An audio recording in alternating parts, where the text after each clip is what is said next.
Some people say time heals all wounds. But I've learned time doesn't heal, it only teaches you how to walk with pain. My name is Clara Jennings, and I'm 74 years old. People call me Grandma Clara now. I live in a quiet house with lace curtains and a rose garden in Woodbury, New Jersey. But there's a part of my story I've never shared with anyone, not even my children, and certainly not my grandchildren. Today, for reasons I can't fully explain, I've decided it's time to tell the truth. Before I go any further, if you're a mother, grandmother, or someone raising children with your whole heart, tell me in the comments how many kids and grandbabies you've raised. Let's fill this page with our strength. And if my story touches you, please like this video, subscribe, and turn on that bell. Every like and comment is a little piece of healing for me. I was born in 1950, the youngest of 4 children. My parents, Thomas and Viola, were hard-working folks. My father was a railroad foreman, always covered in soot and sweat. He had strong hands and a gentle voice, at least with me. He called me Little Star and brought me licorice sticks every Friday when he got paid. My mother was a quiet woman, meticulous, always sewing or ironing or humming old hymns while folding laundry. And then there were my brothers Harold, Martin, and Frank. Harold was 19, the eldest, always loud and full of confidence. Martin, 17, was quieter, but had a coldness in his eyes that made people nervous. Frank, 15, was the one I felt closest to, always teasing me, calling me Clary Bug, and sharing his last piece of gum. Our family lived in a modest 2-story home on Birch Street. It had creaky wooden stairs, a fenced yard, and a kitchen that always smelled like cornbread and fried onions. People knew us as a decent family. Church-going. Respectable. What they didn't see was the cracks forming beneath the paint. It was the summer of 1964 when things began to change. I was just 14 and full of hope. I loved to draw. I'd sit on the back porch with a worn sketch pad and trace the silhouettes of birds on the telephone wires. I had dreams of becoming an illustrator, maybe even working for a magazine someday. I was shy but happy. I trusted the world. I trusted my home. But I shouldn't have. It started the day my father left on a week-long trip for a track inspection project in Ohio. I remember waving to him from the porch as he backed the car out of the driveway. "Watch over your mama," he said with a wink. "And don't let those boys drive her crazy." He had no idea he was leaving me with monsters. That afternoon, my mother was delivering a hemmed dress to a neighbor across town and left me at home with my brothers. It wasn't unusual. I'd been alone with them before. But something was different that day, something in the way Harold looked at me when I passed him in the hallway. I was in the kitchen rinsing dishes when I felt a presence behind me. Not just someone standing there, but something heavy in the air, like a thunderstorm on its way. "You're growing up, Clary Bug," Harold said, far too close to my ear. I froze. My hand slipped on the wet plate. It shattered in the sink. I turned around, hoping he was just teasing like always. But the look on his face, it wasn't playful. Before I could move, he grabbed my wrist tight. My heart started racing. "Let me go, Harold," I whispered. "I'm not playing." He didn't. Moments later, Martin came into the kitchen, followed by Frank. I looked at Frank, praying he would say something, laugh it off, tell Harold to stop. But he didn't. They didn't. That day, something unspeakable happened in that kitchen. I won't describe it here, not in detail, but I will say this. It was the day my innocence died. Afterward, I lay on the cold linoleum floor, my breath shallow, my limbs trembling. They left without a word, like nothing had happened. like I was nothing. I stayed there until the sun began to set.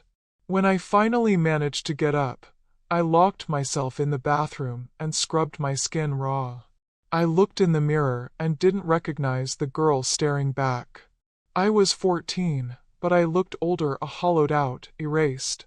When Mama came home, she noticed my puffy eyes and asked if I was okay. Just tired, I lied.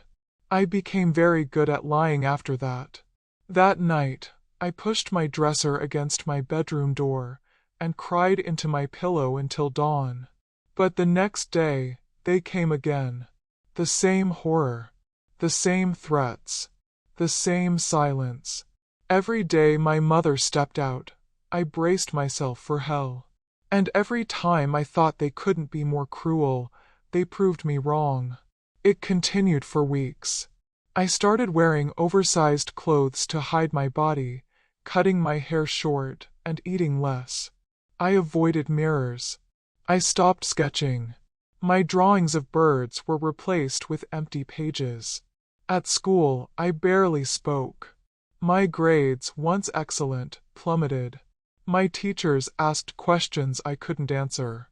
Friends drifted away. I became the strange girl, the sad girl.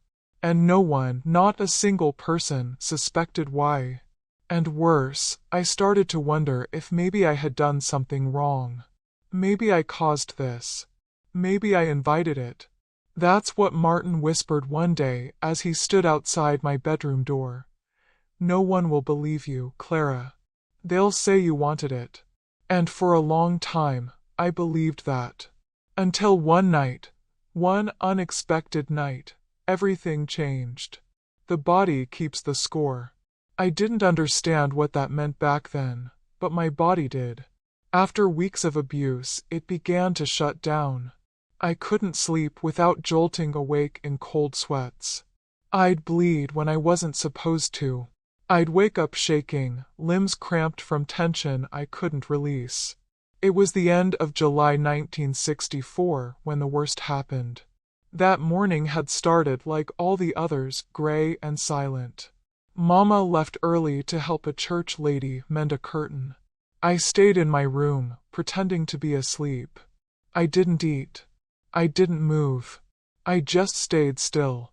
Maybe, I thought, if I don't breathe, they won't remember I exist. But Harold didn't forget.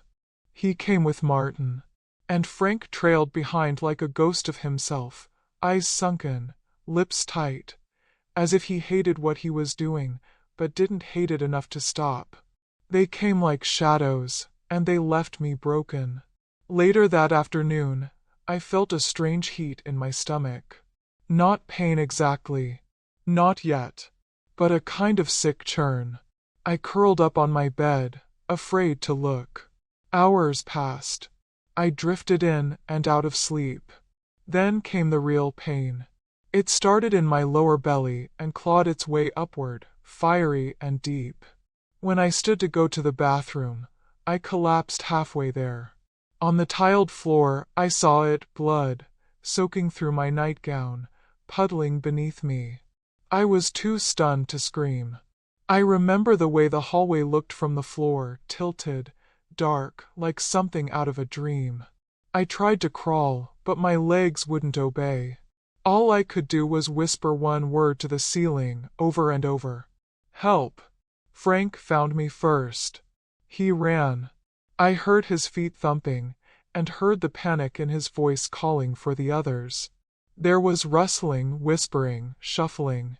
They cleaned the floor, changed my clothes, wiped away any trace of what they'd done. This is bad, Harold muttered. Really bad. We'll say she fell down the back stairs, Martin said. That she got dizzy and hit her head. I lay there half-conscious, hearing their lies being born. Then, as if summoned by some silent prayer, the front door opened. Daddy. He wasn't supposed to be home until Friday. But there he was, shouting out, laughing, calling my name. Clara. Where's my little star? I couldn't answer. I couldn't even blink. I heard his footsteps heading toward my room, slow at first, then fast. When he opened my door and turned on the light, he saw everything. His smile dropped. His hands trembled. His voice cracked. "Viola," he screamed. "Get in here now." Mama came running, dropping her handbag, her shoes thudding behind her. I saw my father's face contort in confusion and horror as he lifted the sheet and saw the blood. "Clara, baby, what happened to you?" He tried to wake me. I could barely lift my eyelids. "Daddy," I whispered, "help me." And then I passed out. The hospital was a blur of white lights, rushing hands, and muffled voices. I remember the nurse cutting my nightgown away. I remember a doctor yelling something about hemorrhaging and abdominal trauma. I remember the word rape being spoken in a voice that wasn't even shocked, just cold and clinical. And I remember my father shouting outside the room. He was roaring, pounding on something. I later learned he'd punched a hole through the wall when he overheard the doctor telling Mama that my injuries were not consistent with a one-time assault. I stayed at St. Mary's Hospital for 8 days. They performed surgery. I lost a lot of blood. The doctor told Mama that the internal damage was so extensive that I might never be able to carry a child. I was 14 years old. A social worker came to my bedside the next day. Her name was Ms. Ramsey. She had soft hands and wore a pink cardigan that smelled like peppermints. She sat beside me, holding my hand like she'd known me all her life. "Clara," she said softly, "can you tell me who did this to you?" I stared at the ceiling. My lips moved, but I couldn't say the names.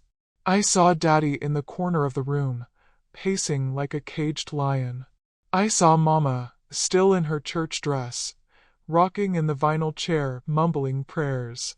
So I lied. It was some boys, I whispered. From the other neighborhood. I didn't know them. Ms. Ramsey didn't look convinced. But she nodded, scribbled on her notepad, and said, "You're safe now." Safe. The word tasted like ash. Back home, everything felt fragile. My room had been cleaned. My walls were repainted pale blue. There was a new mattress, a new lock on the door. Daddy gave me the key himself. "Nobody gets in without your say-so," he said, gripping my hand with eyes full of fire. Not anymore. Mama tried to pretend things were normal. She made peach cobbler. She brushed my hair. But there was something hollow in her smile. Something broken. And my brothers? They vanished from my life like smoke. They didn't come into my room. Didn't eat at the same table. Didn't speak a word when I passed. We were strangers under the same roof. But the silence was louder than screams. I thought it was over. That the worst had passed. But I was wrong. The worst was yet to come. Because secrets don't stay buried. They rot. And the stench of truth always rises. It was a Wednesday morning when Daddy found the hospital reports. He'd been going through my discharge papers, trying to understand the medical terms, trying to grasp how his little girl had almost died. He sat in the living room with a folder of documents, flipping pages slowly, until one note caught his eye, handwritten by the ER physician. Repeated trauma, multiple instances, inconsistent with a single incident. The next moment changed our lives forever. He stormed into the hallway. Anthony was halfway down the stairs. Daddy threw the folder at him. "What the hell is this?" he barked. "You know something about this, don't you?" Anthony froze. "I don't know what you're talking about," he said too quickly. Daddy didn't wait.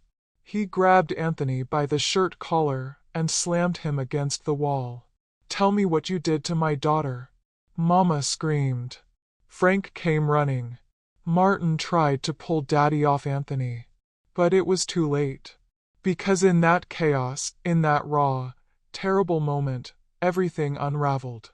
I heard them. I shouted from the top of the stairs, trembling. It was them. All of them. They did it.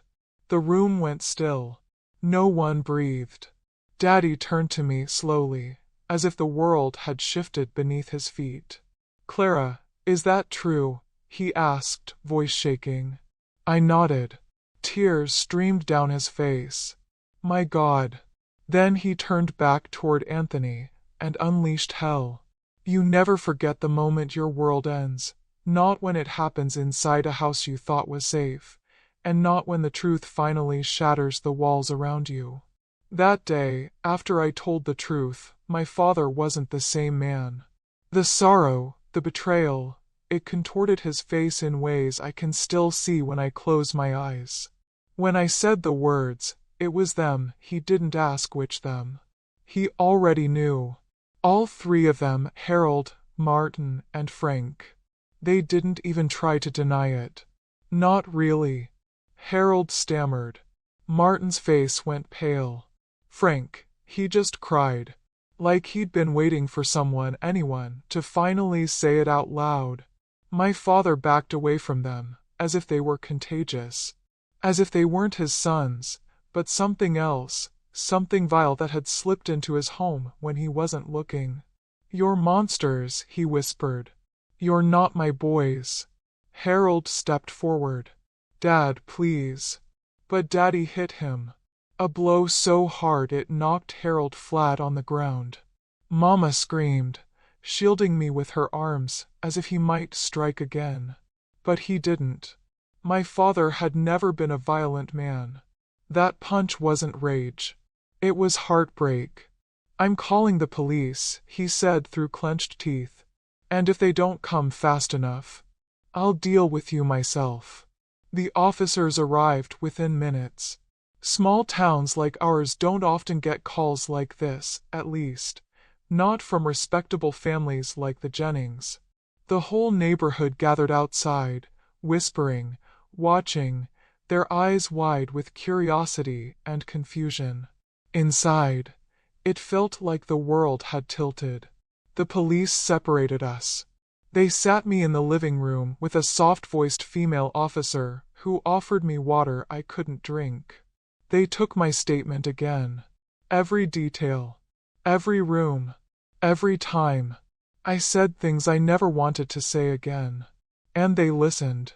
But the real moment of reckoning came when they handcuffed my brothers. Harold protested. I didn't. Martin stayed silent, cold.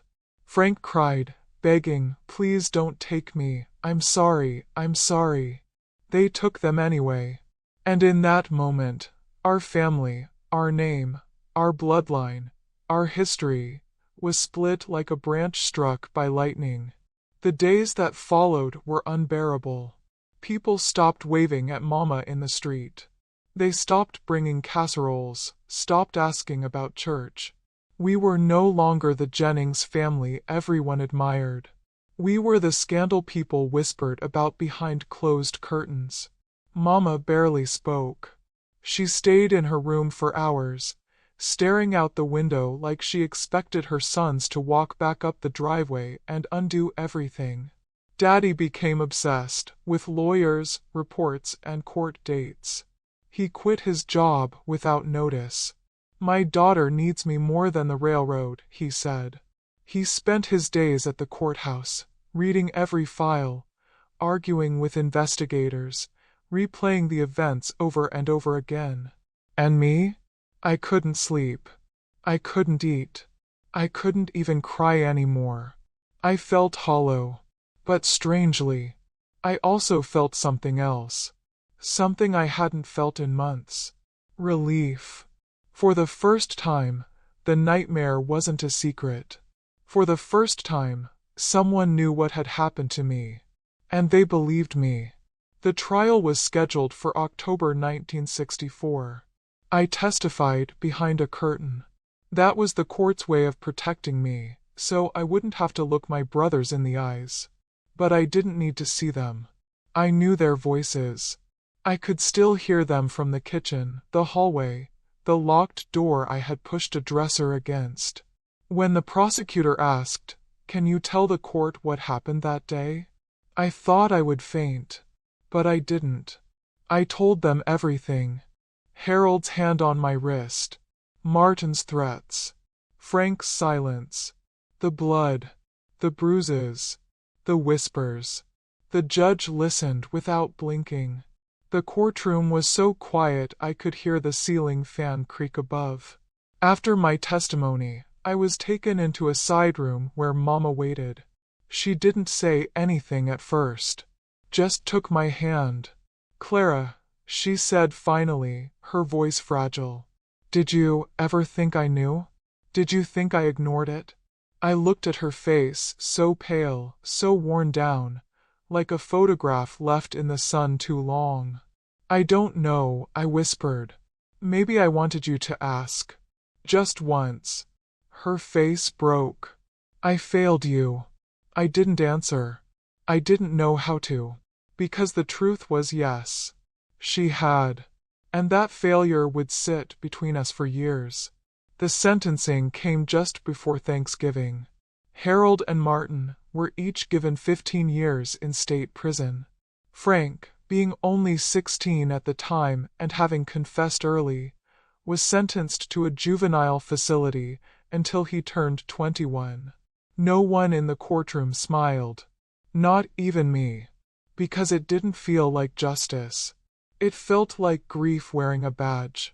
When they were led away in handcuffs, Harold turned around and looked directly at me. He didn't cry. He didn't plead. He just stared. And then they were gone. That winter was the coldest I can remember. Daddy chopped wood until his hands bled. Mama spent most days in bed. And I barely left the house. The snow piled high against the windows, and inside, we lived like ghosts. Sometimes I'd sit at the kitchen table with my untouched cocoa and think about what I'd said in court. About the lies I didn't tell. About the words I couldn't bring myself to say to my mother. About how, even after it all, a part of me missed the boys who used to be my brothers, before they became something else. Sometimes I'd open my sketchbook. The pages were still mostly blank. I wanted to draw again. But every time I tried, the pencil felt too heavy in my hand. I wasn't ready. Then one day in January, Daddy came home with 3 things: a letter, a suitcase, and a look I hadn't seen since before the truth came out. "We're leaving," he said. "We're not staying in this town." "Where will we go?" Mama asked, her voice barely above a whisper. "Anywhere but here." The letter was from an old friend of his who worked at a freight company near Trenton. They needed a clerk, someone dependable, someone quiet. He accepted the job before even telling us. And just like that, we packed up what was left of our lives and drove away from Birch Street in the middle of a snowstorm. We left behind the only home I had ever known. The neighbors, the school, the church, the whispers. We left behind the courtroom, the hospital, and we left behind the ghosts. We arrived in Trenton 2 days later. A small apartment above a bakery. 1 bedroom for Mama and Daddy, 1 for me. The walls were thin. The radiator clanked in the night. But it was ours. And it was quiet. Daddy worked long hours. Mama started volunteering at the church, folding bulletins, arranging flowers. I enrolled in a new school under a new name. Clara Lee. Jennings was gone. So were my brothers. At least, for a while. Trenton was colder than Birch Street, but in a different way. Not in temperature, but in silence. People didn't know us here. And for once, that felt like a gift. At school, I became someone else. Just Clara Lee, the quiet new girl who sat by the window, never raised her hand, and always asked for a pass to the nurse's office when boys stood too close in the hallway. I didn't speak much, and no one asked why. I liked it that way. Mama made our small apartment feel like a home. She hung lace curtains in the windows, laid a braided rug near the heater, and kept a candle burning every evening after supper. It smelled like cinnamon and apples, and sometimes I'd close my eyes and pretend that scent meant peace instead of pain. Daddy didn't talk about what happened. Not to me. Not to Mama. But I'd catch him sometimes, staring out the window too long, clutching the newspaper too tight. His hands always shook when the mail arrived. For months, the days passed in a strange rhythm.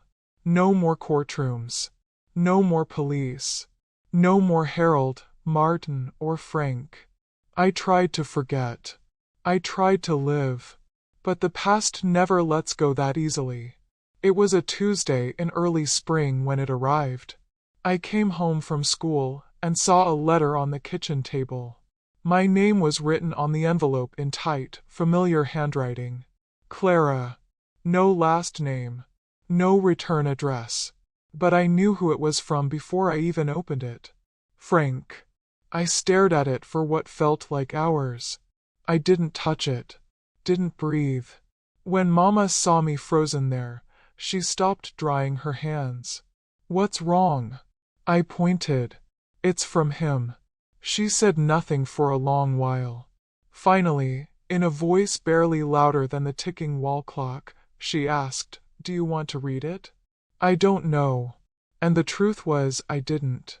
Because a part of me still remembered the way Frank used to bring me licorice. The way he'd joke and make paper airplanes for me. The way he used to call me Clary Bug. But then the images returned. That hallway. That locked door. That afternoon in July.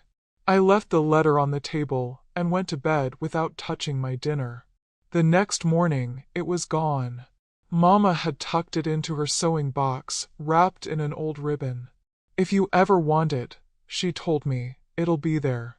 But only if you're ready. I wasn't. And for a long time, I wasn't ready for the second letter either. This time, it was from Martin.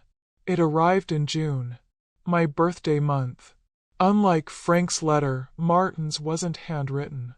It was typed. Neat. Cold. Dear Clara, I'm not writing for forgiveness. I don't expect it. But I wanted to tell you I've been reading about repentance in the prison library. The chaplain says true remorse requires acknowledgement. So this is me, acknowledging what we did to you. I can't even use the right words, but I do think about it every day, and I want you to know, whether you believe it or not, I regret it. That's all. Martin. That letter I did read. Once. Then I tore it into 4 pieces and dropped it into the trash. Not out of rage, but because I refused to give that paper power over my day. Martin didn't deserve more than that. Summer came. The air turned warm, and I started sketching again. Just little things at first, leaves, rooftops, hands. Then faces. At night, I'd dream of birds flying away from open windows. Always 3 birds. Always in the dark. But during the day, I started to breathe a little easier. Until the 3rd letter came. Harold. The envelope was heavier. Thick paper. Sharp ink. He had signed it, Clara Jennings, like he was trying to sound respectable again. Inside, it said, Clara, I heard the others wrote to you. I figured I should too. You probably want me to apologize. I won't. Not because I don't feel something, I do, but because I don't think you want to hear it. Let's just say prison isn't kind to people like us. I've suffered. More than you know. I'm paying my price. Hope you're satisfied. I wasn't satisfied. Not because I wanted him to suffer more. Not even because of what he said. But because of what he didn't say. He never called it what it was. Never said the word. Never admitted what he did. Not really. It was like he was trying to convince me that time and pain canceled out guilt. It didn't. I burned that letter in the sink. Watch the edges curl. I watched his words turn to ash. Mama walked in while I was rinsing the blackened sink with cold water. She didn't ask. She didn't have to. Years passed. I graduated high school in Trenton with average grades and a heart that still ached every time a locker slammed too loud behind me. I didn't go to prom. I didn't join clubs. I never dated. Boys made me flinch. Men made me freeze. But art saved me. I got accepted into a small art college near Philadelphia. A commuter school. Quiet. No dorms. No parties. Just me and my pencils and a dream I thought I'd buried long ago. Mama and Daddy were proud. They hugged me tighter than usual on the first day. And that night, Mama handed me a small wrapped box. Inside was Frank's letter. Still unopened. Still tied with the old ribbon. I thought maybe, she whispered, now that you're beginning again, you'd want to decide for yourself. I held the box in my hands. I didn't open it that night. But I didn't give it back either. College was quiet, just the way I liked it. I made one friend, Margie, a girl who wore thick glasses and loved drawing trees. She never asked about my past. But she noticed when I flinched at loud voices or sat with my back to the wall in every room. One day in the studio, she turned to me and said, "You know, whatever broke you, it didn't erase you." I looked up. "You're still here," she added. "Still showing up. That counts." I didn't say anything. Just smiled. It was the first time in years I felt like maybe I was more than what happened to me. By the time I turned 21, Frank had been released. The letter I'd never opened stayed tucked inside a photo album in my closet. One day in September, a second envelope arrived. From him. This time, it was addressed. Miss Clara Lee. Care of St. Martin Art College. How he found me, I didn't know. Maybe Mama. Maybe some old record. But it wasn't threatening. It wasn't dramatic. Inside was a single page. Clara, I don't know if you ever read my first letter, but I want you to know I haven't stopped trying to understand what I did. I work now with kids who come from hard places. Sometimes I see a girl in the back row quiet, withdrawn, and I think of you. And I want to protect them the way I should have protected you. I don't expect to hear from you. But if someday you feel like meeting, not to forgive, just to speak, I'll be here. Sincerely, Frank. I sat on my bed for hours, just staring. For the first time, I considered it, not out of forgiveness, not out of sympathy, but for myself. To reclaim power. To prove that I could face even the ghosts of Birch Street and not crumble. I didn't sleep the night I read Frank's second letter. It sat open on my desk, lit only by the soft yellow of my bedside lamp. Every so often, I'd glance at it, half expecting the ink to disappear or the paper to catch fire from the heat of my thoughts. Meeting him? The idea sounded like a betrayal of everything I'd endured. But it also felt like a door. Not one I had to walk through, but one I could. For years, my life had been shaped by silence. By the things I didn't say, the questions I avoided, the lies I told just to stay whole. But now I am 21. No longer a child. No longer a victim. Still hurt, yes, but also awake. And I wanted to speak. I told no one, not my mother, not my father, not Margie from art school. I needed this decision to be mine, not theirs, not controlled by their worries or grief. So I wrote back. Just one sentence. I will meet you. One time. In public. I signed it. Clara Lee. I included a location: the old public library on Broad Street. Noon. Sunday. The day came wrapped in gray clouds. Windy, not cold. The kind of day that made every memory feel closer to the skin. I arrived early. Sat in the corner, near the large glass windows that overlooked the park across the street. I told myself I wasn't nervous. I lied. At exactly 12:02 p.m., Frank walked in. Older. Taller. Thinner than I remembered. His hair was darker, and his posture unsure, like he wasn't certain he had the right to stand up straight. When our eyes met, he froze. I think part of him expected me to walk out. Maybe part of me expected it too. But I didn't. I stayed seated. He approached slowly, like one wrong step might shatter the floor beneath him. "Clara," he said, barely audible. I didn't respond. Just nodded toward the chair across from me. He sat, folded his hands, looked everywhere but at me. I wasn't sure you'd really come," he said. Still, I said nothing. I wanted to see what he'd do without my help, without me leading him toward comfort. "I don't know what to say that doesn't sound hollow," he continued. "I've gone over this meeting in my head for years, but none of the words feel good enough. Or right." I watched him for a moment, then asked quietly, "Why did you do it?" His shoulders sank. "I was scared of Harold. Scared of Martin. They said if I didn't, if I told anyone, they'd make sure I'd regret it for the rest of my life." I nodded once. "And did they?" "Yes," he said. "But not as much as I regret doing nothing to stop them." Silence again. Only the low hum of the library's ventilation system between us. "I was just a kid," he murmured. "You were 16, I replied flatly. "I was 14. He looked away. "I know," he whispered. "I know." That was the first time he cried.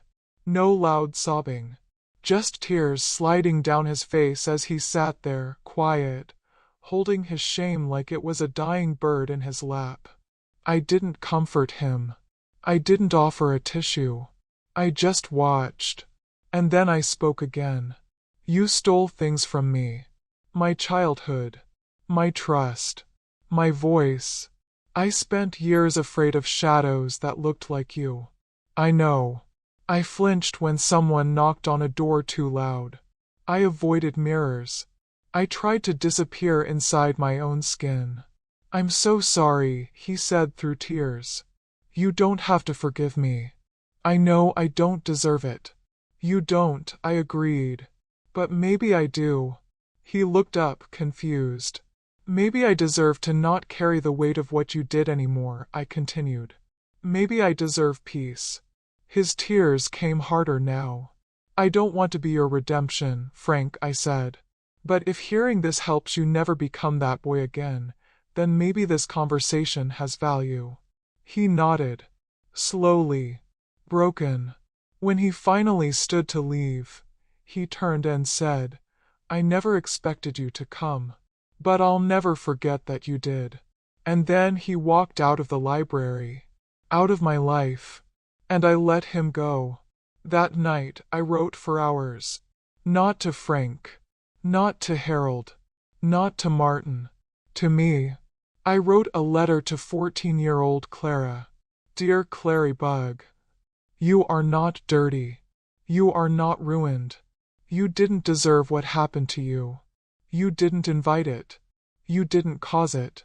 You were a child who trusted the people closest to you. They were the ones who broke that trust. Not you. You're going to carry this pain for a while. But it won't always control you. One day you'll say no and mean it. You'll learn to draw again, not just with pencils, but with courage. One day you'll fall in love with someone who waits, who listens. And one day you'll tell your story, not because you owe it to the world, but because it no longer owns you. Love. Me." In the months that followed, I found strength in speaking. I wrote letters I never sent, to Harold, to Martin. I tore each one up after writing it. But the power wasn't in them reading it. The power was in me finally saying it. And then I did something even braver. I wrote my college thesis on the psychological effects of familial sexual abuse and silence. My professors were stunned. One asked if it was a hypothetical study. I said no. It was mine. Some of them cried. One of them hugged me. But none of them dismissed me. For the first time, I was Clara Jennings again.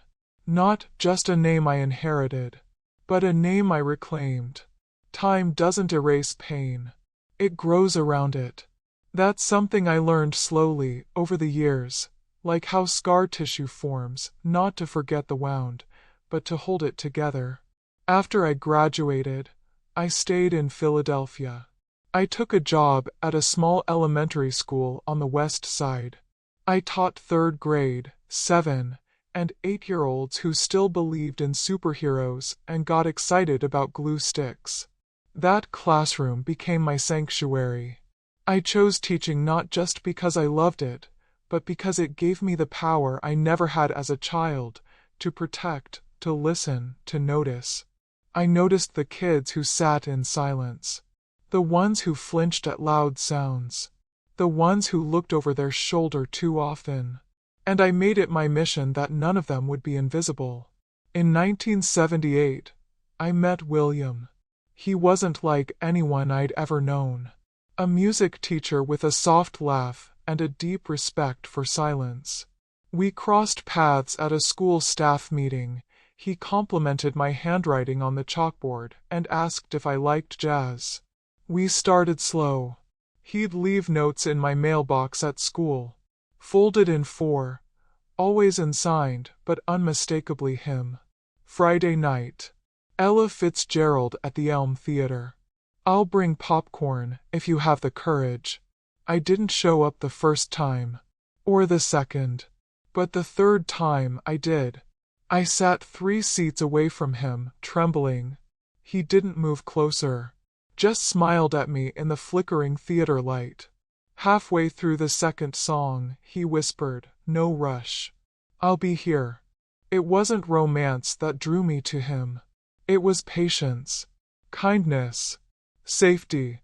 Over time, those things grew into love. When I told him my story, every piece of it, he didn't flinch. He didn't interrupt. He didn't try to make it better. He just held my hand and said, "They don't get to win. Look at you, you're here. You're whole. You're already a miracle." We married in the fall of 1980. A small ceremony with no fanfare. I wore a soft blue dress, not white. Blue felt honest, weathered, lived in, hopeful. We bought a small row house in East Oak Lane. Painted the walls pale yellow. Planted lilies in the front yard. Adopted a golden retriever named Honey. 3 years later, I gave birth to our daughter, Grace. The doctors had warned me for years. "It's unlikely you'll conceive," they said. "Too much trauma to the uterus." But Grace came into this world crying like thunder, whole and healthy and wrapped in possibilities. Holding her was the first time I felt fully forgiven by life. Motherhood was healing and terrifying all at once. Every cry from Grace made my heart race. Every time she fell asleep too deeply, I'd check her breathing 3 times. I kept locks on everything. I had nightmares about people I hadn't seen in years. But William was my calm. He would rock her to sleep with soft songs and take over midnight feedings when I shook from invisible panic. "Grace is safe," he'd whisper, "because you made her safe." When Grace turned 6, she asked me, "Mama, why do you never close your eyes when you hug people?" I didn't know what to say. But that night, I practiced.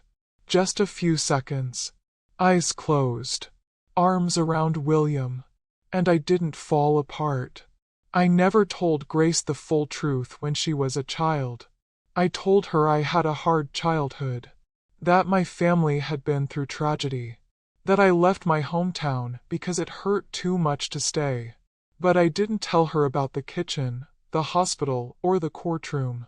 Not because I wanted to keep secrets, but because I needed her childhood to be hers, not haunted by mine. Still, she knew. Children always do. And as she grew older, especially after she had her own children, my beautiful grandchildren, she began to ask deeper questions. Mom, she said one evening after dinner, what happened to your brothers? I looked at her for a long time. Then I said, do you want to know everything? Because I can't give you part of it. She nodded. And so, I told her. Not as a victim, not with shame, but with clarity.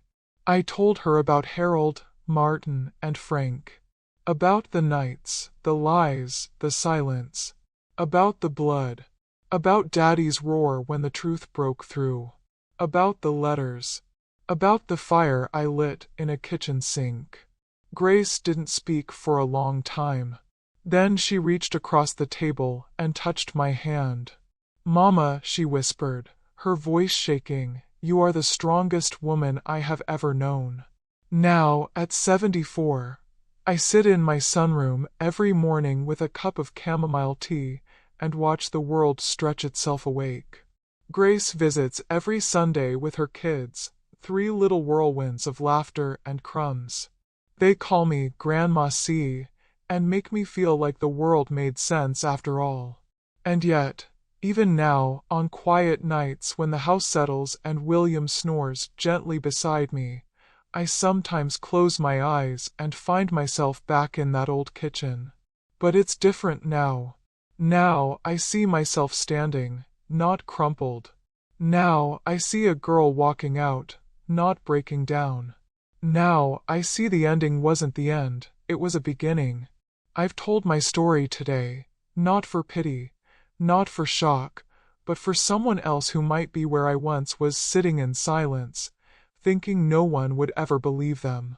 To you, if you're watching or reading this, you are not alone. You are not what happened to you. And you are more than the pain you carry. The road to healing is long, but it's real. And you're allowed to walk it in your own time, in your own way. If you feel ready, speak. If not, hold on until you are. Either way, your story matters. If you listened this far, thank you. Please share this story.